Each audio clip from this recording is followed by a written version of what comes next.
Somos madres, estamos en la octava y estamos de regreso en nuestra sección El tema madre. Y el día de hoy, Gaby, hemos preparado un tema de muchísima importancia y además en el cual todos debemos de tomar responsabilidad y todos debemos de tomar partido de una u otra forma, y es seguridad alimentaria. Y para extender este tema y platicarnos y darnos todos los detalles que necesitamos conocer y saber, está con nosotros la doctora Angélica García Martínez. Ella es directora operativa de Un Kilo de Ayuda. Doctora, bienvenida, muy buenos días. Mina, muchas gracias. Es un placer estar con ustedes y con todo su auditorio. Justamente es un tema muy relevante en estos momentos de época COVID, el hablar de cómo se están violentando los derechos en la primera infancia, particularmente el derecho a la alimentación. Es un tema preocupante que a Un Kilo de Ayuda realmente tiene en la mira el hacer acciones prontas para tratar de subsanar todas estas aristas que se están abriendo en torno a la seguridad alimentaria, particularmente en población con alta vulnerabilidad. Estamos hablando de los niños que viven en zonas rurales y particularmente en zonas indígenas, así es de que aprovecho este espacio para hacer llegar esta información que es relevante.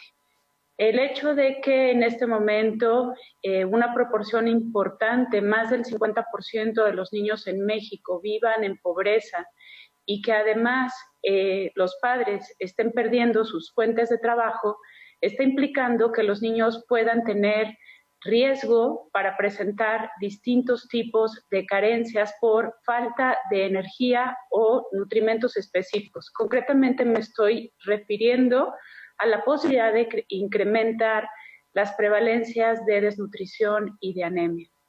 Este es un tema muy relevante cuando hablamos de primera infancia, porque en este momento de la vida se requiere una gran cantidad de nutrimentos específicos que contribuyen a lo que es la arquitectura cerebral. Cuando estos nutrimentos no están disponibles en el cuerpo, es difícil que esta arquitectura se dé de manera plena. Es por eso que es necesario en este momento garantizar que todos los niños menores de 7 años tengan acceso a alimentos saludables, alimentos principalmente no industrializados que provengan principalmente de fuentes naturales, particularmente con un alto valor biológico en cuanto al contenido de sus proteínas de origen animal. Esto va a garantizar que los niños no solamente puedan hacer frente a los procesos infecciosos que puedan presentarse en estos momentos, sino que también les permita seguir el curso de su desarrollo, de su crecimiento y, por supuesto, tener niños mucho más saludables en el contexto en el que estamos viviendo. Particularmente creemos que es una gran oportunidad la que se abre para los padres de familia el tener a los hijos en casa y poder bajar y acompañar con ellos una estrategia sencilla que disminuya particularmente los temas de ansiedad. Para los niños es difícil comprender por qué no pueden salir a la calle, por qué no pueden gozar del derecho al juego, al movimiento libre, ¿no? ¿Por qué no pueden ver a sus amigos? ¿Por qué no pueden ir a la escuela? ¿Por qué no pueden acercarse a sus abuelos, ¿no? Es importante que bajemos la ansiedad en los niños, es importante que los miremos, que tratemos de generar espacios particularmente para estar con ellos, para dialogar y para hacer espacios completamente armoniosos que bajen estos momentos de ansiedad. Y el preparar alimentos, por ejemplo, es una excelente oportunidad. Cuando los padres de familia empiezan a tener este tipo de actividades en donde los niños se involucran en la forma en la que se preparan sus alimentos, se nombran, trabajamos en ese momento con la oportunidad de mostrarles a los niños distintas formas, colores, sabores, texturas, y es un aprendizaje que nosotros vamos generando justamente para que los niños desarrollen hábitos de alimentación saludable.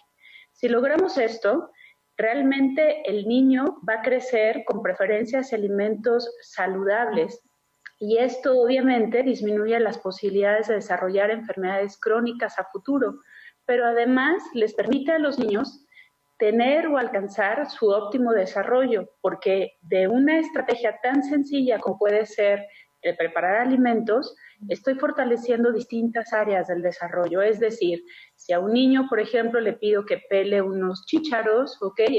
Estoy estimulando la motricidad fina. Si a un niño le pido que parta, por ejemplo, un cubo, ¿no? Empiezo a trabajar partes cognitivas. Así es como nosotros en este momento tendríamos que estar trabajando con los niños pequeños. Qué interesante, doctora, esto que nos comparte. Efectivamente, la primera infancia es una época de total determinación para el desarrollo de un ser humano. Y me encanta la forma en que lo hacen, hacer a los niños y a sus padres copartícipes de esta educación, porque no solamente es ofrecerles los recursos, sino es también enseñarles qué hacer con ellos y que a través de eso tengan una educación muchísimo más amplia, donde se estimulen todas sus áreas de aprendizaje. ¿Qué herramientas verdaderamente tan útiles?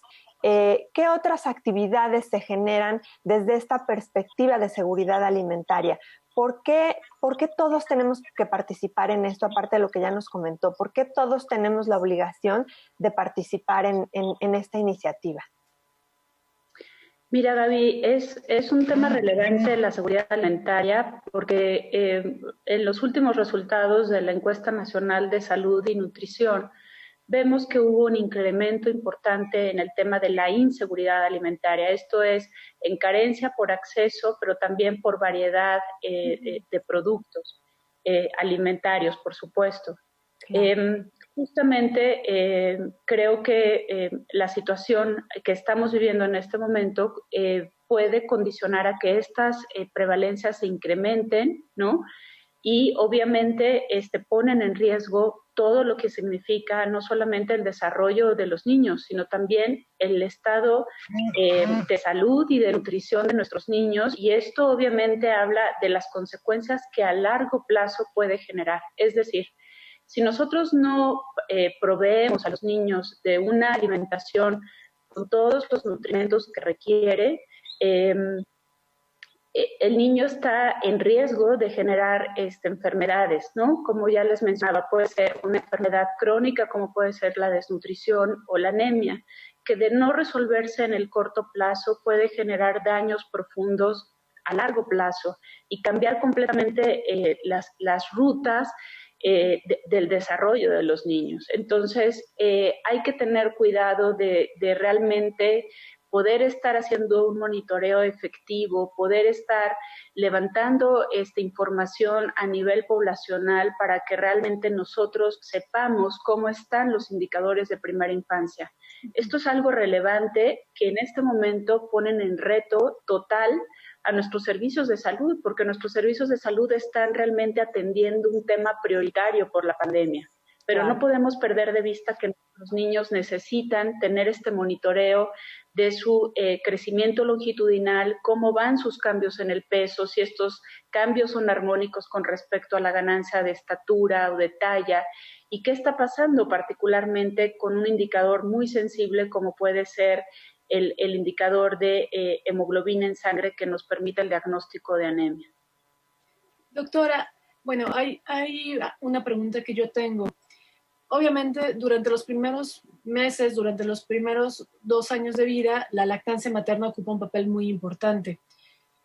Cuando es la introducción de la lactación, los papás pueden empezar a integrar sólidos a la alimentación. Hay muchos papás que tienen la oportunidad de estar en contacto con un pediatra, con su médico pediatra o que van a su clínica. Sin embargo, hay muchísimos papás que no tienen esta oportunidad tampoco. ¿Cuáles serían para los papás que nos ven en casa y que puedan pasar esta información, cuáles son los indicadores o cómo un papá se puede dar cuenta en casa si está o no alimentando bien a su bebé? Porque todo el mundo tiene esta creencia de que obviamente es un cuerpo pequeño, las cantidades son pequeñas, pero de pronto yo veo que les ponen 10 cerealitos, de esos que parecen donitas, o un puñito de cereales, y ahí está el niño entretenido, y de pronto nada de puré de zanahoria o de chícharos. Y entonces, ¿cómo puede darse cuenta un papá si realmente lo está haciendo bien o mal? ¿Cuáles serían los indicadores físicos? Mira, es una gran pregunta. La clave está en la variedad. Los padres tienen que saber que necesitan incluir cuando inician la alimentación complementaria, esto es a los 6 años cumplidos, perdónenme, me regreso, a los 6 meses, 6 meses. A los 6 meses cumplidos, realmente los padres tienen que saber que la variedad es fundamental. Estamos hablando de la introducción simultánea de 5 grupos de alimentos. Okay. Frutas, verduras, cereales enriquecidos con hierro, proteína de origen animal, estoy hablando concretamente de tejidos animales, estoy hablando de pollo, pescado, carne, y estoy hablando de las leguminosas. Se eliminan completamente la introducción de alimentos que potencialmente pudieran ser alergénicos para que estos gradualmente, y dependiendo obviamente del historial familiar, tendríamos que irlos introduciendo gradualmente. Pero en un momento de inicio tendríamos que comenzar con estos 5 grupos de alimentos.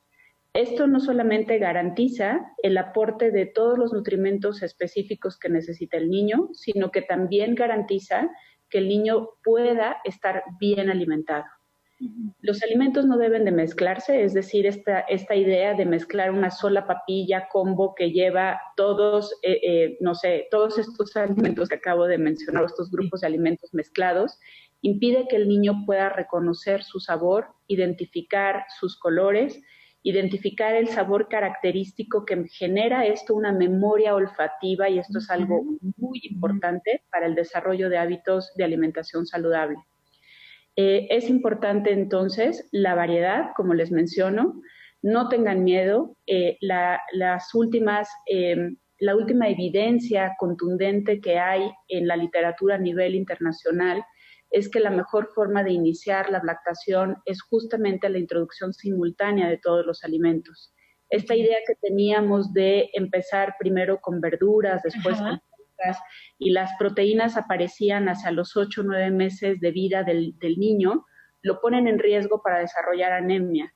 Entonces es muy importante que iniciemos la alimentación complementaria justo a los 6 meses y con 5 grupos de alimentos, los que acabo de mencionar, de forma simultánea, en pequeñas cantidades.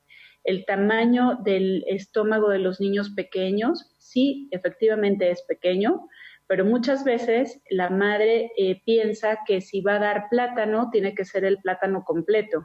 Si va a dar un cachete de mango, tiene que ser el mango completo. Y esto obviamente impide que el niño pueda tener la capacidad gástrica para poder tener acceso a estos 5 grupos de alimentos.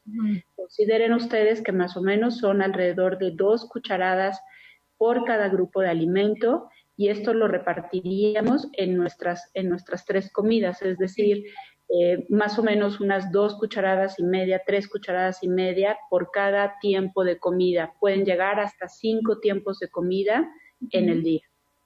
Perfecto. Qué interesante, doctora. Estoy totalmente de acuerdo con lo que nos compartes. Es muy importante la diversidad en colores, la diversidad, el complemento de todos esos grupos alimenticios. Efectivamente nos proveen de todos esos nutrientes que el cuerpo necesita, y a esa edad, como bien lo dices, es determinante porque el cuerpo se reproduce celularmente a un nivel vertiginoso. Es obligación de los padres y de nosotros como sociedad garantizar que nuestros niños tengan y reciban todo pues grupos de alimentos, y que lleguen a ellos, que tengamos esa responsabilidad y seamos corresponsables de todo esto. Pues está muy interesante. Vamos a un corte y regresamos para seguir platicando con usted. Somos madres y estamos en la octava.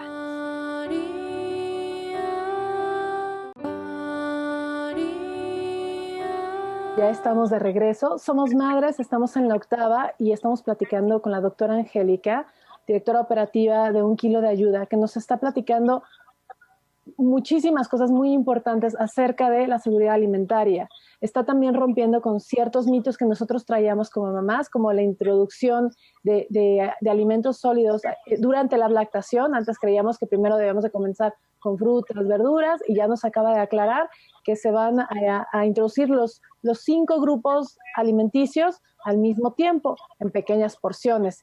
Y usted hablaba en el primer bloque, doctora, acerca de esta arquitectura cerebral, este desarrollo cognitivo. Los papás a veces tenemos la creencia que alimentar a nuestros hijos es una prioridad durante toda su vida.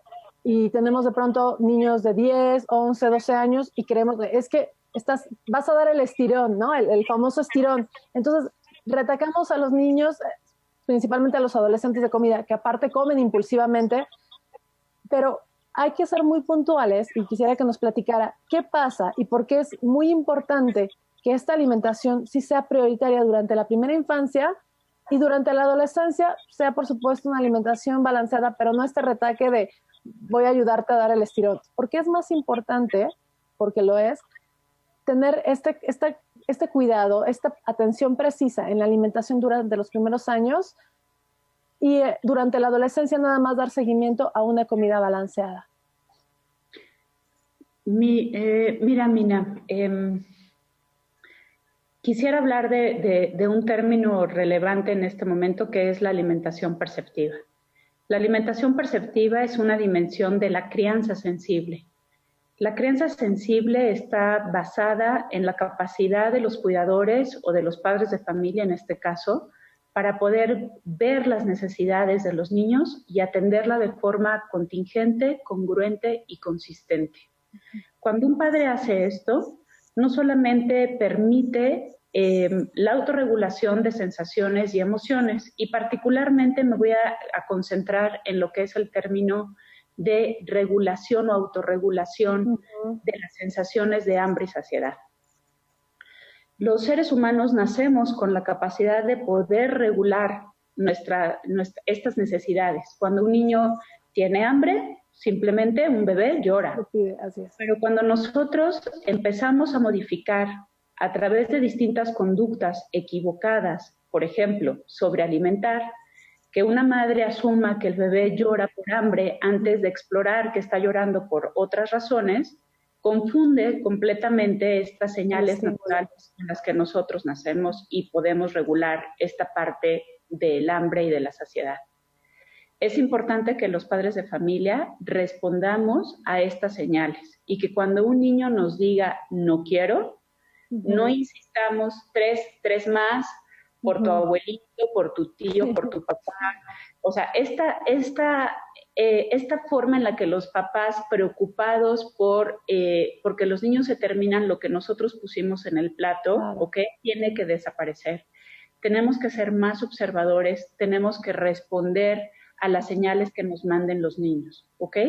No tengan miedo, esto no implica que el niño se va a desnutrir, no quiere decir que estoy haciendo mal mis actividades o mis deberes como padre de familia, como madre principalmente, que es algo que nos preocupa mucho, sino que realmente estoy siendo mucho más sensible a las necesidades que el niño me está indicando. Claro. Y esto va a permitir que el niño, cuando llegue a la adolescencia, no coma, o incluso en la adultez, no come por razones equivocadas, ¿no?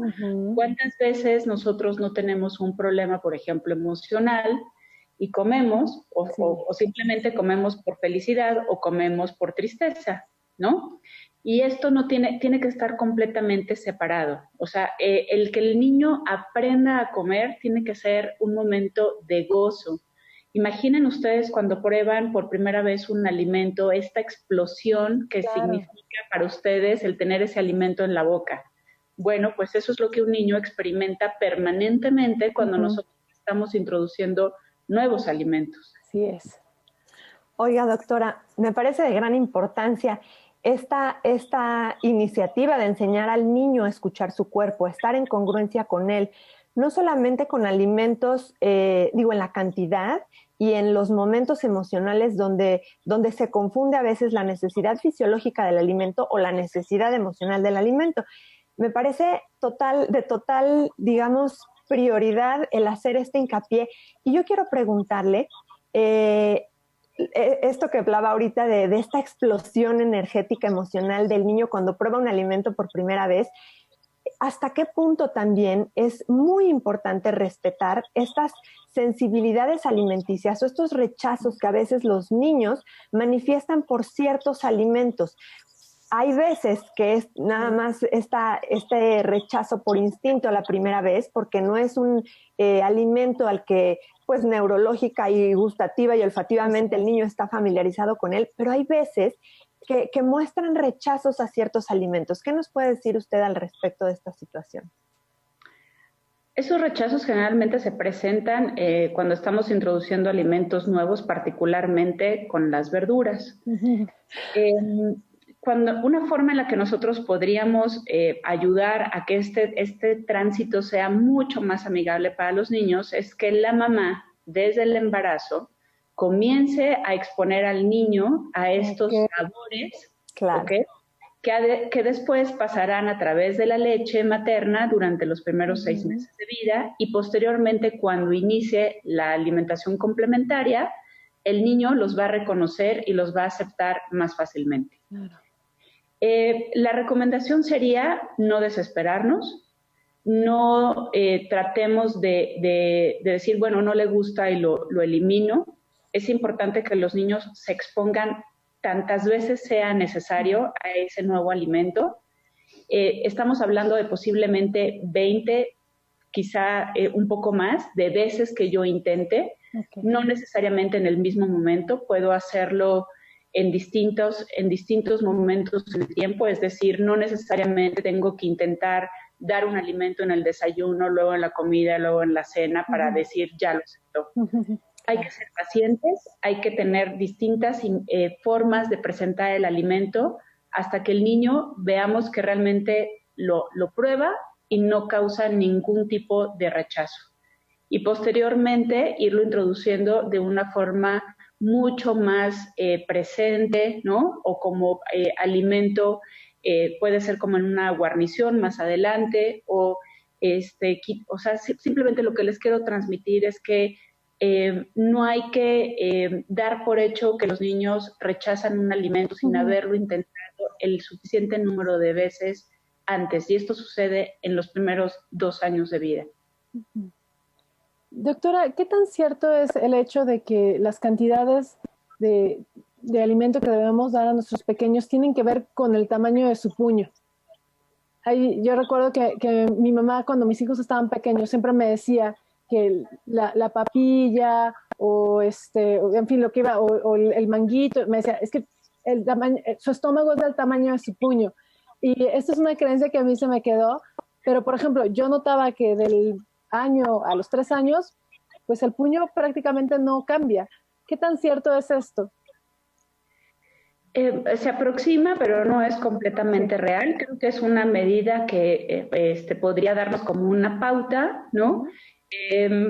Existe ya información muy documentada donde nosotros podríamos estar viendo cuáles son como las porciones en términos con relación al tamaño del bebé.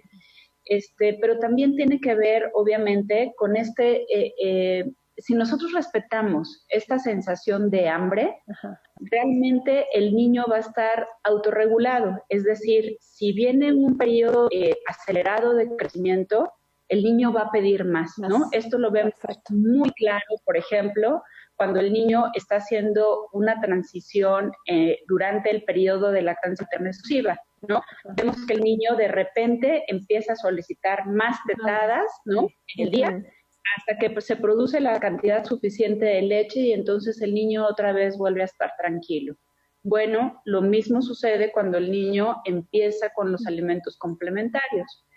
Si el niño pide más, ¿no? Podemos ofrecerle un poco más de esa porción de alimento y permitir que el niño empiece a autorregular justo ese volumen al que tenemos que llegar. Es importante no caer en la expectativa del padre, sino responder realmente a las necesidades de hambre del niño. Sí, qué importante mantener esta conexión y observar. Creo que la observación es una gran herramienta para poder verdaderamente satisfacer esas necesidades y poder ayudar a nuestros hijos también a leer su cuerpo y a leer sus necesidades. Doctora, ¿qué herramientas de verdad tan valiosas nos ha compartido? Nosotros queremos saber cómo podemos ayudar a esa gran misión que ustedes tienen. Por favor, compártanos cómo podemos participar. Gracias. Bienvenida de verdad toda la ayuda que pueda generarse desde la sociedad mexicana. Por favor, ingresen a nuestra página www.unkilodeayuda.org.mx. Ahí podrán ustedes conocer a profundidad lo que hace nuestra organización, cómo ayudamos a más de 20,000 niños en este momento, que son niños que están en alta vulnerabilidad, en condiciones realmente que requieren el apoyo de toda la sociedad en este momento.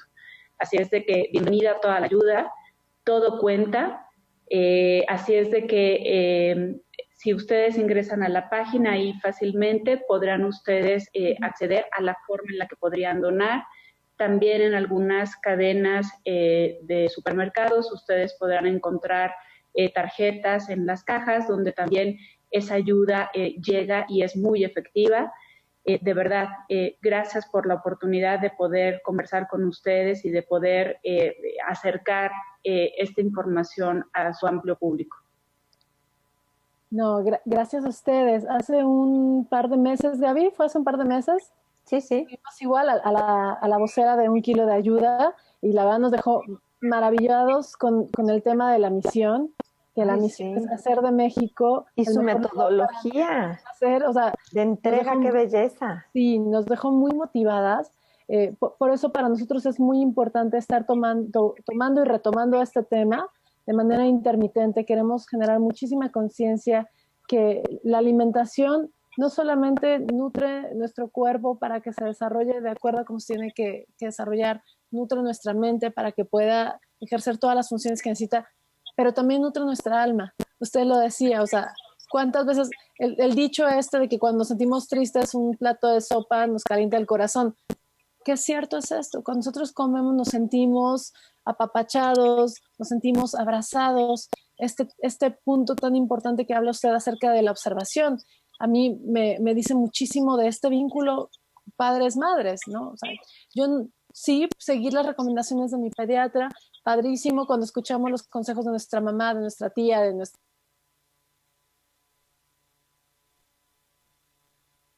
Y el principal guía para esto sea nuestro hijo o nuestra hija. Creo que el tema madre de hoy nos dejó justamente eso, que la observación es la principal aliada para que nosotros podamos alimentar a nuestro hijo correctamente. Si deja de comer, si de pronto no quiere, me rechaza el plato, pero a la hora ya está rascando y buscando la galleta o demás, yo voy a ver que ahí rechazó la comida porque estaba por capricho. Pero si yo veo que rechazó la comida y que pasan 3-4 horas y puede permanecer sin alimento, entonces significa que el niño o la niña no necesitaba terminarse el plato de comida.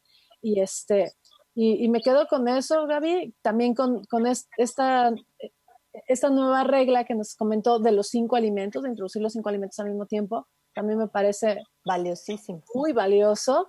Y pues, doctora, queremos extender la invitación para que estemos haciendo estas cápsulas dentro de unos meses nuevamente, hablando mucho más puntual, porque la alimentación es un tema que no se termina.